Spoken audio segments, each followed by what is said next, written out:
OMW, on my way to you. Good at what I do. I'm OMW, OMW, on my way to you. Good at what I do. I'm OMW, on my way, on my way.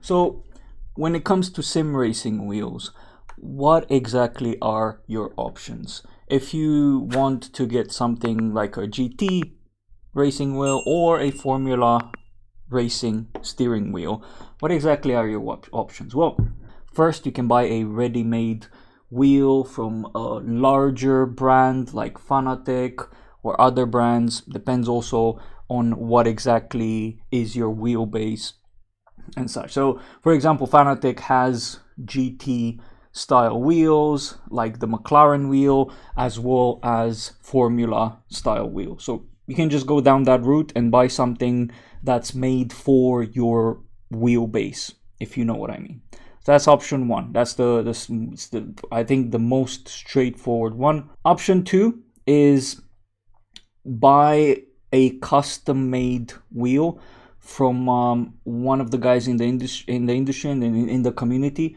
There are quite a few people out there that build steering wheels, and they have some in their inventory. So like for example, you get a lot of the AMG, the Ferraris, and also the very popular Lamborghini Huracan or Audi wheel. They're quite popular nowadays. So you can find these wheels, these GT wheels, for example, from people that make them and sell them. Some of them have inventory and make a bunch of them and sell them. Some of them just make them on request. But also on request, you can also do custom wheels. It's gonna cost you. So for example, these kind of setups where you get a wheel from one of these manufacturer guys, it's gonna cost you a bit more because it's a bespoke product, probably more than you get the Fanatec wheels. Although I heard rumors that the new BMW wheel, the one that you can actually use in the racing car, is going to be something like $5,000 or something crazy like that.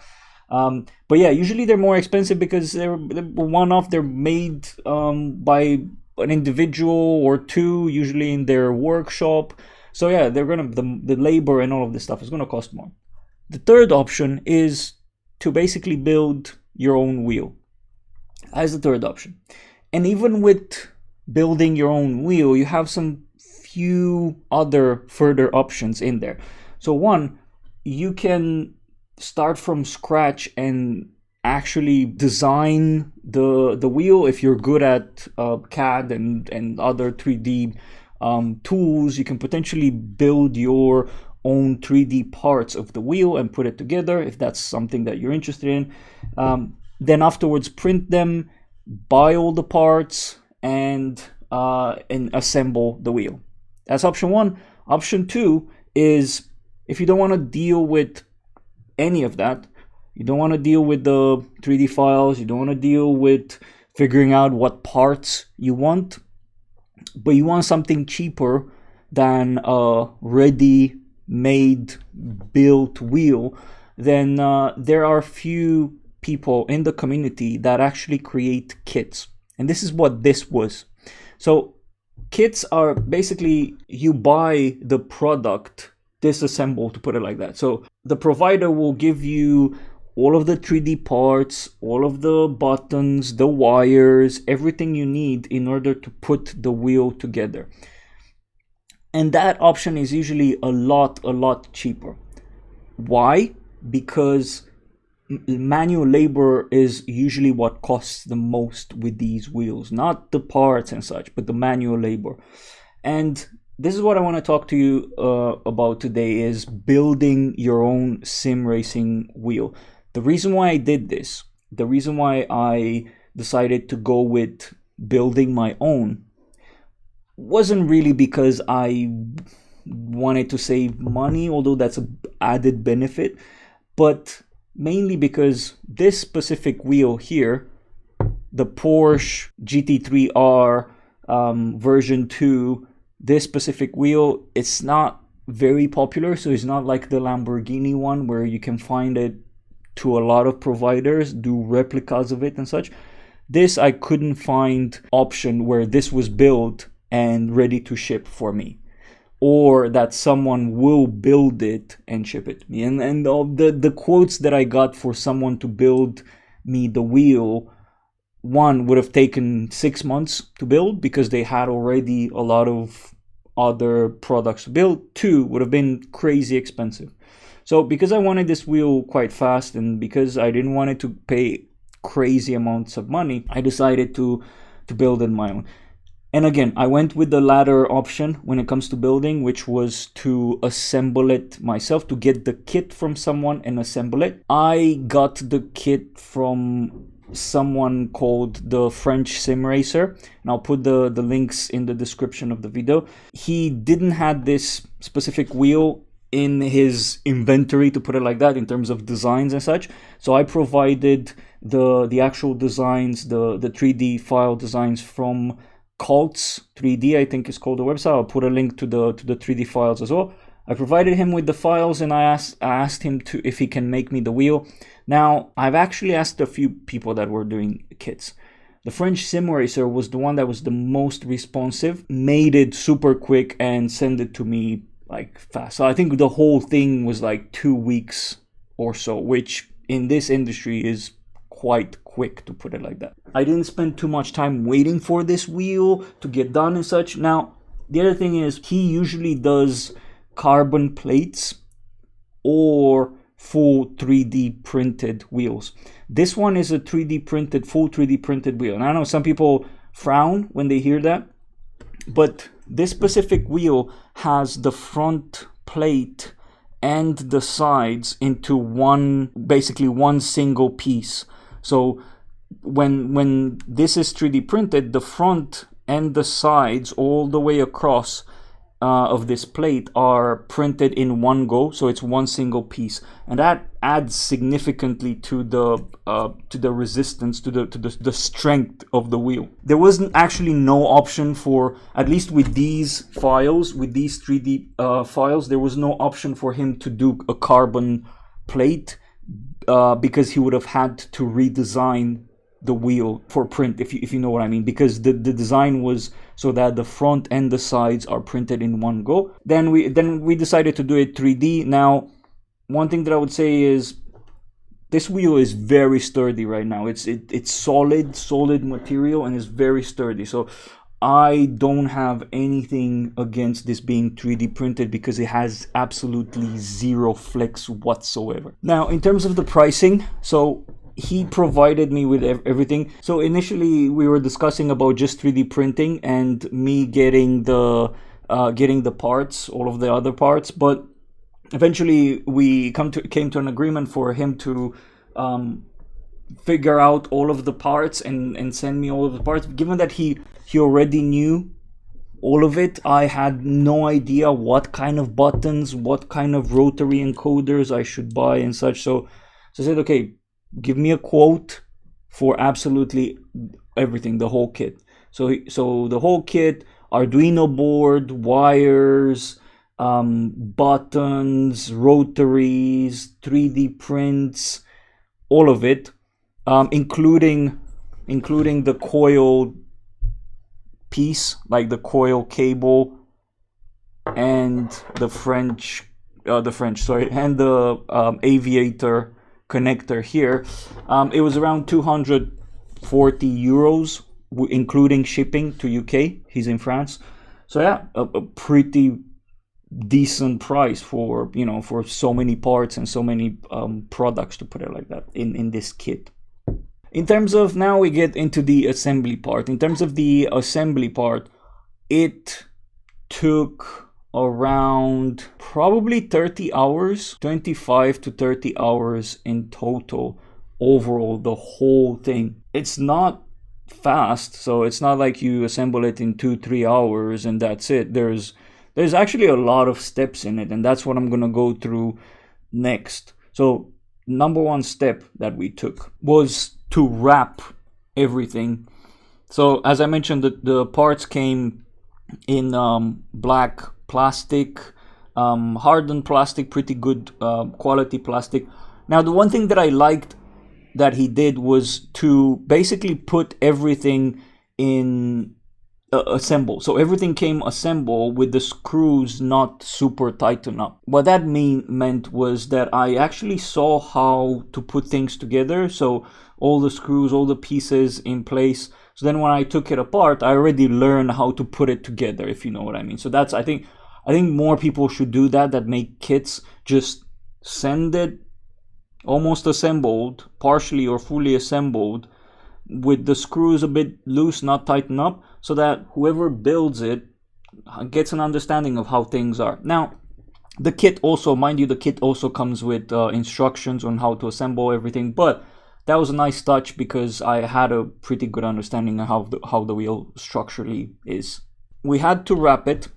I bought this carbon fiber looking wrap that you see here. Now this is a M5 wrap, so it has a bit more shine to it. I really like this, and it felt like more like the original. As you know, this is part of the GT3 Sim Racing Cockpit series, episode 3. I'm replicating a Porsche cockpit, and this is the GT3R Porsche second generation. I think it's second generation. And this wheel, this is the exact same wheel that exists in that car. So I was looking at the wheel, I was looking at pictures and such, and the carbon looked a bit shiny. So I didn't like the regular M4 texture. It felt too flat, so I got the M5. And there are others. I was looking around there. You can get M6, M7, and the higher the number, the glossier the finish is. This is M5, yeah. I bought a sheet. I'll put the link in the description as well. And basically, the first 5 hours of the build was to wrap this thing up. I can tell you that this was not an easy task. The front was pretty simple because it's a flat surface. Like these sides here come off. So these sides are plastic, they come off. You can take the handles off. We took everything off, and it was just this central piece flat. No buttons, nothing. Where things got complicated was with these sides here. So this got a bit more complicated, and I'm gonna talk a bit about that. The sides, so wrapping it around the edges was a bit more complex, as well as this piece here, which is round, which made things a lot more difficult. I'll talk about some of the issues and some of the learnings that I had along the way. But finishing up with the wrapping stuff, I also had this Alcantara looking suede material from a previous project. If you ever watched my videos, you remember Nikki and I created a dash in the previous version of the cockpit, and it was wrapped with this material. So I decided to go and wrap this. The way this was wrapped was in pieces. These handles are made of 3 pieces. So you will see here, so it's the back plate, the front plate, and then there's a center plate. I decided that it would look cool if I only wrap the front and the back and just leave this plastic bit here. It looks more of a refined finish from my perspective.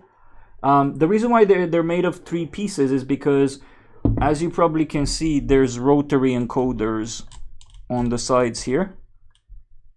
So the whole enclosure is made in such a way so that you can fit the rotary encoder in there, and you can do the wire all the way there. So that's the wrapping part.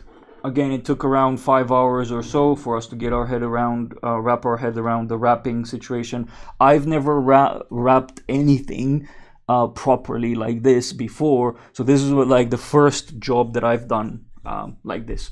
Now the second step was the wiring part, and again, something that I've never done. I've never soldered.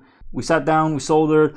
There's 12 buttons that needed to be soldered and 5 rotary encoders. That being said, with the rotary encoders, there's one side that's not working right now. It's not attached because of the pattern that we used for the Arduino.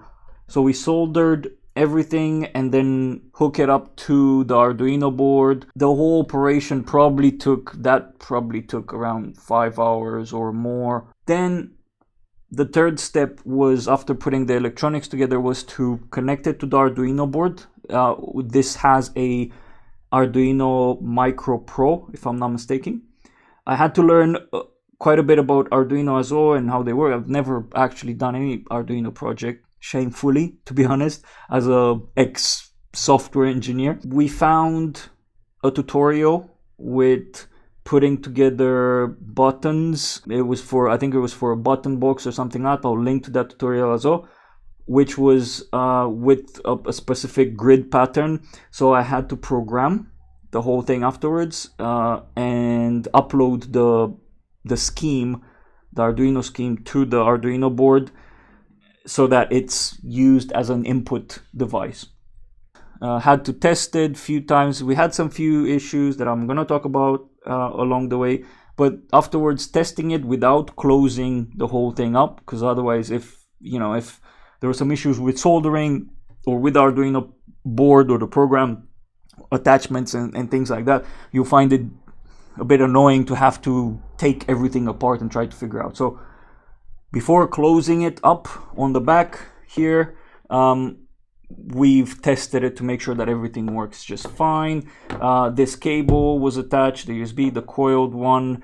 Had to learn how this functions here with the 4, because there are 4 wires inside this cable, this USB cable, and this aviator connector here has 4 slots. So we had to be a bit careful with how make sure that the side on the other side the wires are attached in the same pattern and such. Afterwards, I have a Podium hub, as you can see here on the back, and I already had the advanced shifters, so I decided to use that instead of buying other shifters. It does, you can't see it in the video, but it does have a holes pattern. So the instructions guide you to using some specific shifters. You can either print them or buy them, but because I had these lying around, I said I'm gonna use these.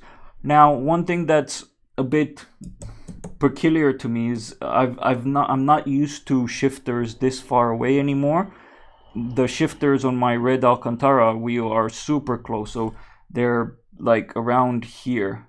So it's very, very close, very short travel. So I kind of have to reinvent how I drive nowadays. But it's fine. It's not an issue. It's a normal standard travel. They've done this with purpose, Fanatec, so they knew what they were doing. So it's not that far away. Now the wheel is also larger. I think it's larger than 300 millimeters, if I'm not mistaken. At least it's a tiny bit. The radius is a tiny bit larger than my other wheel. All right. Now, in terms of issues that we came across and had to learn from while building the first wheel, again, Nikki helped massively in this project because most of the soldering is done by her. I've never actually soldered before, and one thing that I've noticed, and I knew this already, when I work on things that require quite a bit of focus, that it's very microscopic, to put it like that, my hands start shaking. So like as soon as I would focus to put the 2 wires together and solder and such, my hands would start shaking and the wires would just move all over the place. I realized that I'm not very good at soldering. Nikki done soldering before, so she was better suited for that. But I also learned that there's these helping hands. Basically, this product, and I'll put a link and a picture or video of it on the screen. There's this helping hands that can keep those wires fixed together, and then you don't have to worry about it. You don't have to deal with having to hold wires and doing all of this stuff. So that could potentially help in the future. Now, this is really good things to have learned. Like, I'm happy that I learned how to solder and what actually that is. I'm almost 34 years old, and I've never actually done soldering in my life. So now if I have wires problems or something gets broken or something, at least I know how to fix it. Another thing, wrapping. This wrapping, it looks decent for a first wheel, but it is a bit of a hack job. And that's because it has a lot of crazy corners. Like, for example, here, right? Look at those corners. There was a couple of learnings from that, because some of the angles on some sides, this wrapping paper doesn't stick properly, and I've learned a couple of things basically, and from the community as well, because the community helped with some advice when I showed the wheel and such. One, don't use one piece to wrap it all across, because that's what we've done. We've wrapped the face, and then we just bended the wrapping paper around, rather than just cutting the face and then just putting other pieces on the other sides, like we've done here on top. And the reason why we've done here on top was because this part was looking very beaten up, so we had to put another piece on top. We should have done that everywhere. We should have done that on the bottom and everywhere else. Now, so that's one learning. Don't use one piece for everything. But the other thing is, this is a very complex wheel. It's not just one plate that you cover with a sheet and that's it, right? It's a complex wheel, and because in this wheel, in the actual car, the bottom piece is carbon fiber. I've tried to replicate that as well, but what happened was it turned out a bit flaky. Now, there's the thing, and I found about it recently, this thing called hydro dipping. And actually, there are services that do hydro dipping for your 3D parts, which wouldn't cost you much. It will cost you cheaper to do hydro dipping, and it will look a lot better than this, which now in some parts of the wheel, like for example on the bottom, or where the bolts are, you see the wrapping paper went all curly. Now with that, what I should have done was to cut around the hole, the intrusion there for the bolt, and that would have fixed it. But even that I didn't know, and I left a bit more space. I just poked the hole for the bolt to go in, and it turned out like that. All of these problems can go away if you just hydro dip it, and that's it. You don't need to worry about it. Another thing, we spent quite a bit of time in understanding the button patterns to attach them, because initially I was thinking, oh well, it's fine, just you have one power cable, and then you have another data cable for each of the buttons.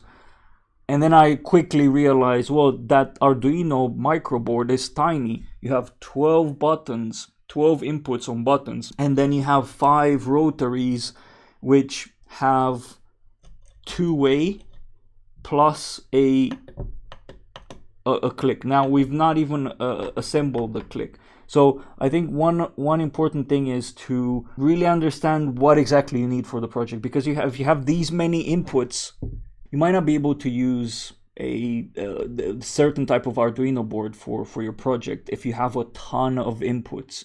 So you might need a bigger Arduino board, something that can hold more inputs and such. But there's also various patterns that we do and that you can do, and we actually went with a grid pattern where some of these inputs, the power input, goes through all of them, and it's and even the data side of things, it's kind of like a grid pattern. There's columns and there's rows, and you program the Arduino so that when the signal from a certain column and a certain row comes in, then you know that that's this red button on the bottom. So I'll attach the Arduino project and also a sketch of how we wired all of this. And probably worth doing some research on grid patterns with Arduino wires and things like that. That's one of the things. I also think I've heard a lot of people say that, Arduino might not be the simplest thing to do. It might not be for you. Maybe look at Leo Bodnar boards, input boards. I heard that those are more straightforward. I might do that if I do another wheel, which I don't know if I will, but if I do another wheel, I might go with one of those boards rather than having to program an Arduino, because apparently those are just plug and play type. Now, talking about Arduino and programming and such, the other thing that I found myself doing was fixing errors in the program, in the scheme.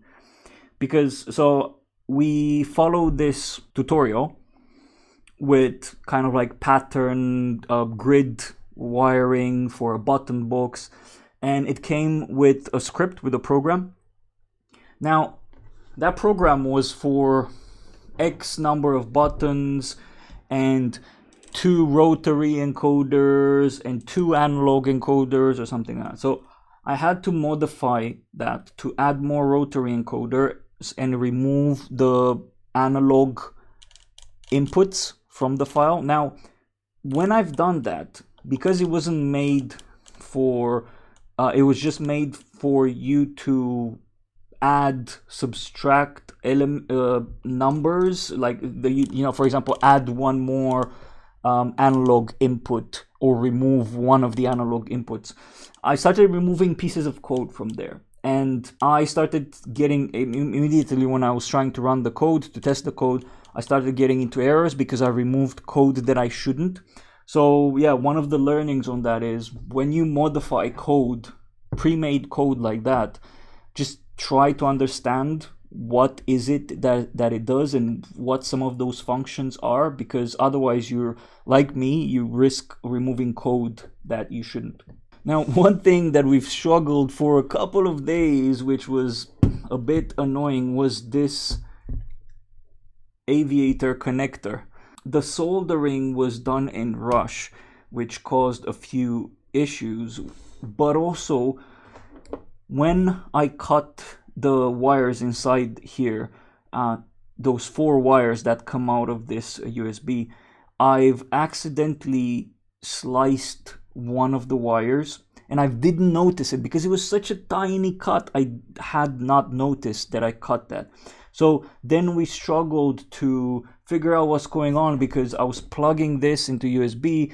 It was all programmed and beautifully done. It was seeing the device as an input device. I was clicking on some of these buttons and they were identified and such, but as soon as I would move the wheel slightly, the connection would go in and out, in and out, in and out. And I immediately thought about this, about the USB connector here, and we took it apart. Nikki soldered again on the outside part, because there's 4 wires soldered on the outside. So there's 4 wires soldered on the outside, and there's 4 wires soldered inside. We initially done the outside because we thought, oh, maybe this part is moving and the soldering on the sockets there is not done properly. So let's do this again. Same reaction. Then it stopped working actually completely at one point. So we looked inside, we looked inside, and Nikki decided to solder the inside part as well, the 4 sockets. We soldered, it stopped working completely.